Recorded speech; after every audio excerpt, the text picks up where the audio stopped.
esta hora de la mañana. Las conversaciones que están marcando la actualidad en Cuatro Cabezas.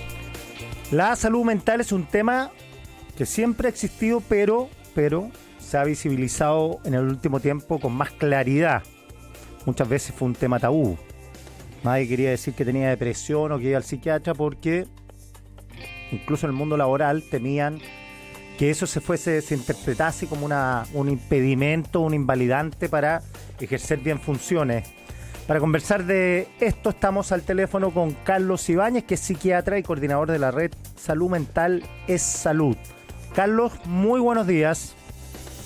Buenos días, Quique.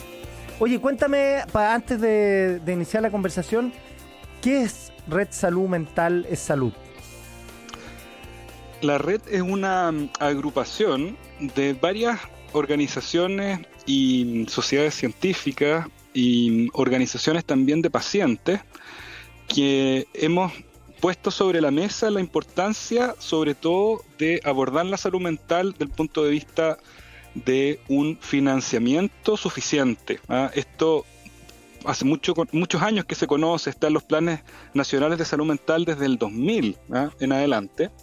Pero la verdad es que hasta ahora ningún gobierno ha tenido la suficiente convicción como para cambiar este panorama, que en el fondo es que estamos funcionando con un tercio del presupuesto que debiésemos funcionar para cubrir las necesidades de atención de salud mental del país. Entonces, este grupo de sociedades científicas, de agrupaciones de pacientes, de instituciones académicas también, que reúnen no solo psiquiatras, sino psicólogos, familiares, pacientes, ha estado colocando desde la pandemia, cuando se veía venir que la pandemia iba a significar un tremendo golpe a la salud mental del país y del mundo, que ya no podíamos seguir funcionando de esta manera, que no era sostenible el que no estuvieran los recursos disponibles para atender a las personas en salud mental. Entonces, esa ha sido la motivación de esta red y hemos ocupado todas las posibilidades que tenemos para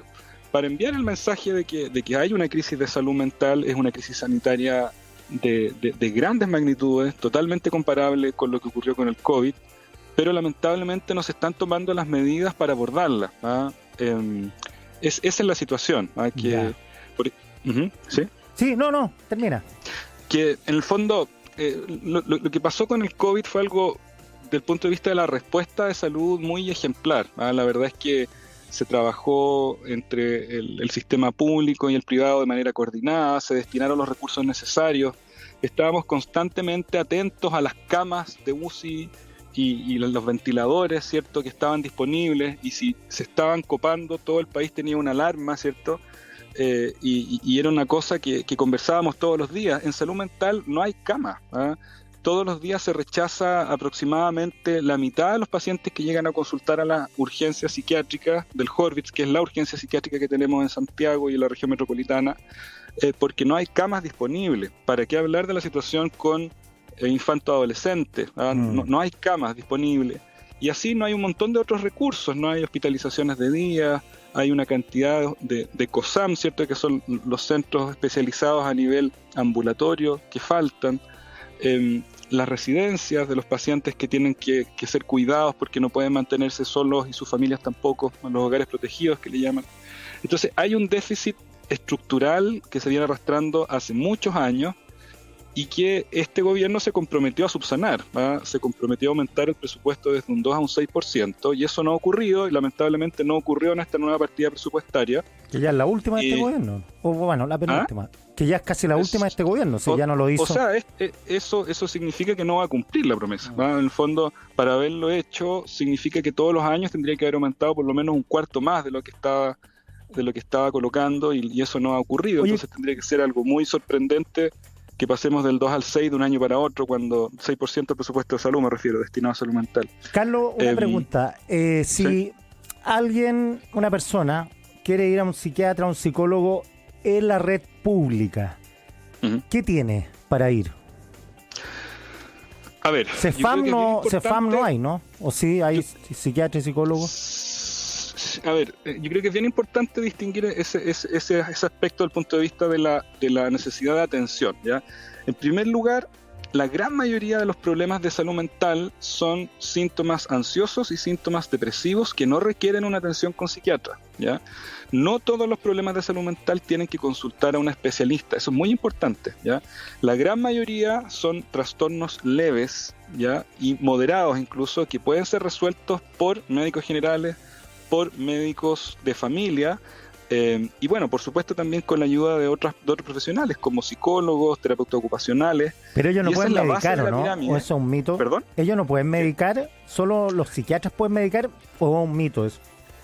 Los psicólogos no pueden medicar los médicos, sean psiquiatras, sean médicos generales, médicos de familia, todos los médicos podemos indicar medicamentos. Perfecto. Los psicólogos hacen psicoterapia, que es muy efectiva para la mayoría de los trastornos leves, que son los más frecuentes, ¿ya? O sea, los trastornos ansiosos, los trastornos depresivos que no tienen un riesgo suicida inminente, que en el fondo no son enfermedades bipolares que requieren otro tipo de medicamentos. Ya, pero para todo eso, ¿hay acceso en la salud pública suficiente? Porque tampoco es ir una vez.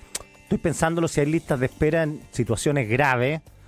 No, me imagino que en psicología habrá más gente esperando una hora y no es una vez que hay que ir, insisto, son consultas periódicas. Bueno, eso pasa lamentablemente también. Hay un gran problema ahí de que una cosa es que una persona acceda a un control, llamémosle así, o a una evaluación, y otra es que tenga una psicoterapia con la frecuencia necesaria. O sea, para que estos efectos psicoterapéuticos funcionen, ¿cierto? Requieren una frecuencia en general semanal, ¿ya? Cada 2 semanas uno podría decir que ya es... Claro, no es como ir al dentista, digo. No es una intervención puntual, es una intervención que es un proceso, ¿ya? Y que requiere varias sesiones. Entonces, eso cuesta mucho que funcione. Lamentablemente, las horas, al ser pocas en los centros de atención primaria, por ejemplo, significa que los pacientes tienen controles muy alejados, y eso es poco efectivo. Y eso redunda efectivamente en que las personas se demoren más en mejorar y muchas veces tengan que pasar a otros niveles de atención que también están más copados. Oye, una pregunta, pasando al sector privado, a mí me ha pasado, por ejemplo, que cuesta mucho encontrar hora al psiquiatra, están muy copados. ¿Esto es porque hay poco o porque hay mucha demanda también? ¿O ambas? Las dos cosas. Las dos cosas. Hay en comparación con los países de la OCDE, ¿cierto? Que son países que de alguna manera tienen estándares un poquito mejores, ¿cierto? Que el resto del mundo. Nuestro país tiene menos psiquiatras que los países con que nos comparamos. Y al mismo tiempo tenemos unas prevalencias de trastornos de salud mental muy altas. Entonces se combinan las dos cosas. Efectivamente hay un problema. Oye, me preguntan acá en el WhatsApp, ¿cómo diferenciar cuando uno siente que tiene que ir a verse? ¿Cómo diferenciar entre si tiene que ir a un psicólogo o tiene que ir a un psiquiatra? A ver, en general, la consulta al psiquiatra debiese privilegiarse cuando los problemas son graves. Graves me refiero, evidentemente, riesgo suicida, heteroagresiones, descontroles muy, muy importantes, que en el fondo lo más probable es que requieran una medicación, ¿ya? Que requieran fármacos para controlar situaciones muy, muy, muy desajustadas, ¿ya?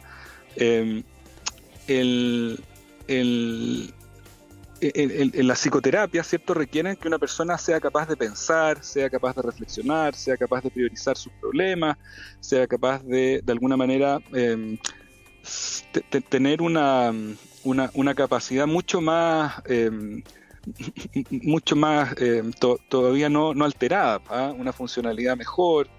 Entonces yo diría que en general los problemas que afectan levemente la calidad de vida son de resorte no del psiquiatra, puede ser un médico general, puede ser un psicólogo, y cuando las personas tienen ya situaciones más graves en donde está en riesgo, por ejemplo, su vida o la de terceros, o donde realmente los síntomas los imposibiliten de funcionar, ahí es mejor pensar en un psiquiatra.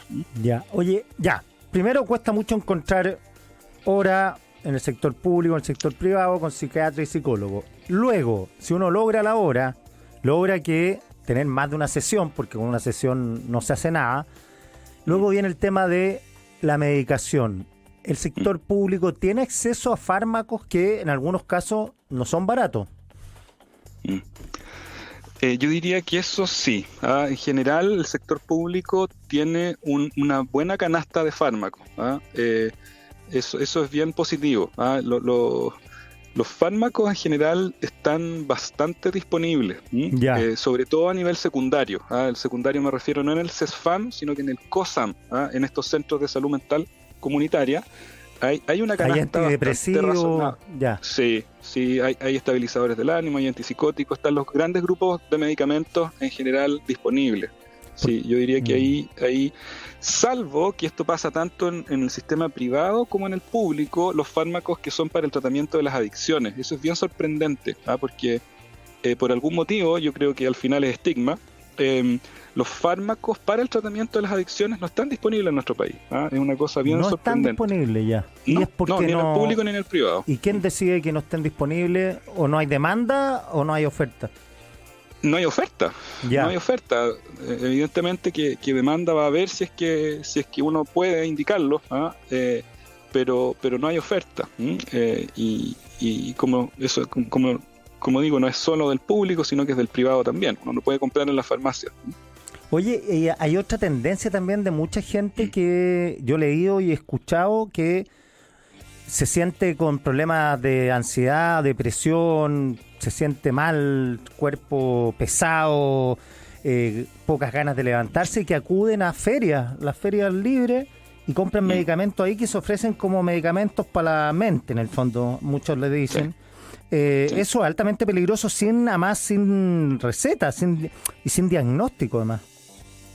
Definitivamente, y es una puerta de entrada a las adicciones. Pero en el fondo la gran mayoría de las personas, como hablábamos hace un minuto, que tienen síntomas, son síntomas ansiosos o insomnio, por ejemplo, y por lo tanto lo que tiende a comprar en esta feria o a recibir de amigos o de familiares que le dicen, mira, esto me sirvió. El trítico, el rice, todo eso. Exactamente, son benzodiazepinas, son medicamentos como el clonazepam, el clotiazepam, o los fármacos Z, la zopiclona, el zolpidem, que son medicamentos muy adictivos, porque efectivamente ayudan a dormir, ayudan a tranquilizarse por el momento, pero después la persona no los puede dejar más. Entonces es bien complicado eso en la automedicación, sobre todo de este tipo de medicamentos que son las benzodiazepinas y los fármacos Z, que generan bastante adicción.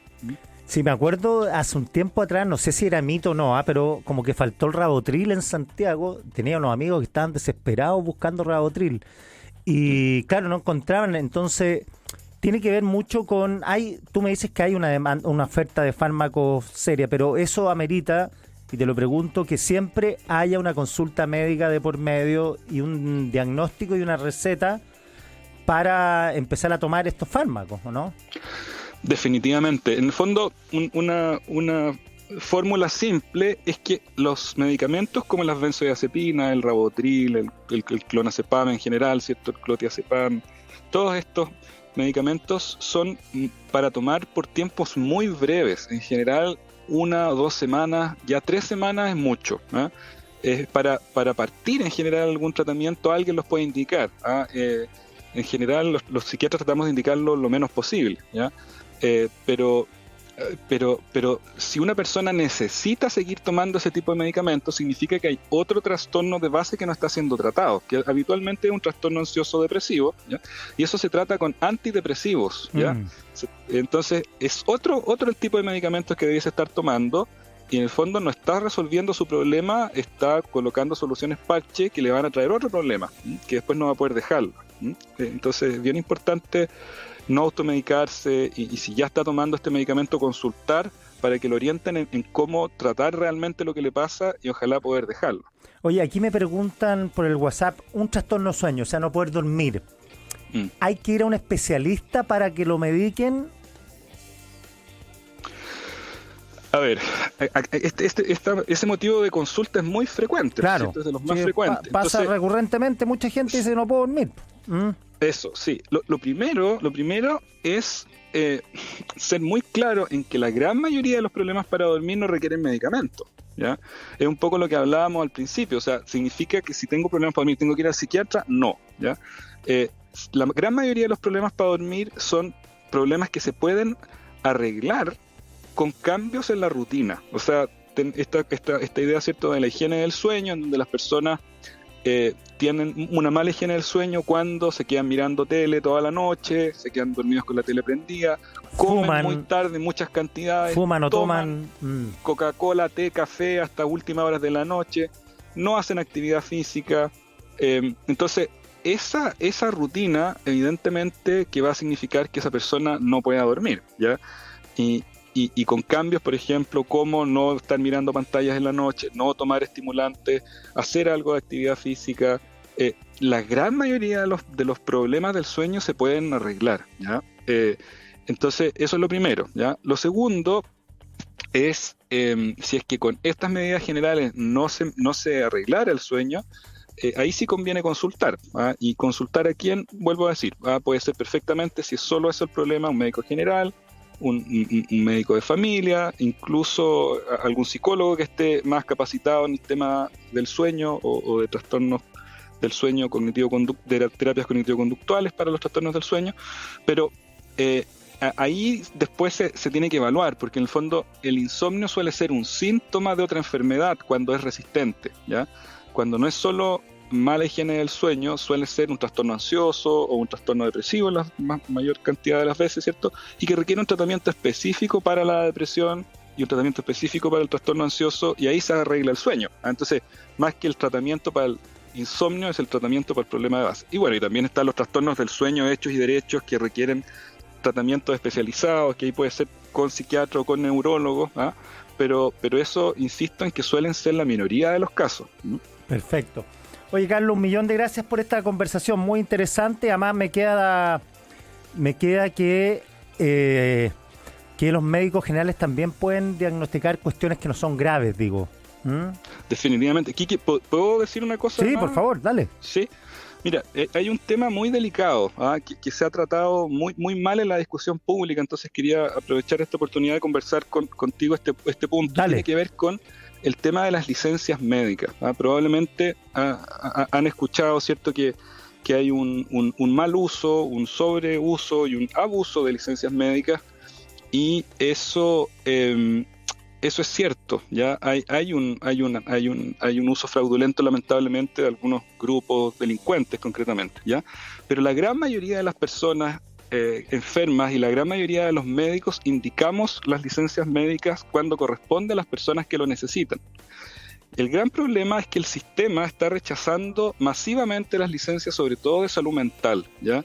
Para que te hagas una idea, las ISAPRES están rechazando el 80% de los reposos por salud mental, ¿ya? Eso significa 8 de cada 10 personas que requieren un reposo tienen que pasar un calvario para apelar a este rechazo injustificado, ¿cierto?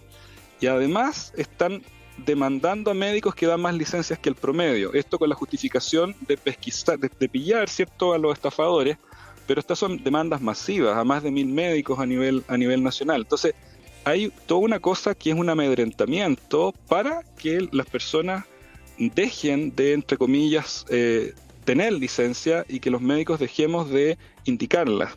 Entonces, es un tema gravísimo, y a nivel del Congreso esto se está discutiendo muy mal, en un proyecto de ley que lo que hace es simplemente aumentar las penas para quienes fuesen teóricamente malos indicadores fraudulentos de licencia, y en el fondo le están colocando más presión a este amedrentamiento, y no se está viendo que estamos frente a una crisis de salud mental en donde han aumentado los trastornos psiquiátricos muchísimo, y que es esperable que aumenten, por lo tanto, también la indicación de reposo y de fármacos, por supuesto, por este aumento de los problemas de salud mental. Entonces, creo que ese es un punto que se ha discutido poco, que no se le ha tomado el peso que significa tener esta especie de persecución a las personas sanas, personas enfermas, genuinamente enfermas, que no pueden hacer sus reposos por rechazo de licencias médicas, y esta persecución contra médicos que están haciendo bien su trabajo, pero que dan más licencias que el promedio porque ven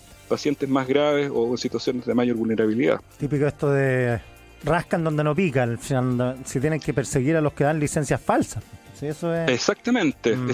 Y el problema es que se está enfocando la autoridad en pedir informes a cientos de miles de informes a todos los médicos y rechazando también cientos de miles de licencias médicas bien indicadas. Entonces es muy complicado. Carlos, 1.000.000 de gracias por esta conversación. No, gracias a ti, Kike. Información con perspectiva para una mirada más objetiva.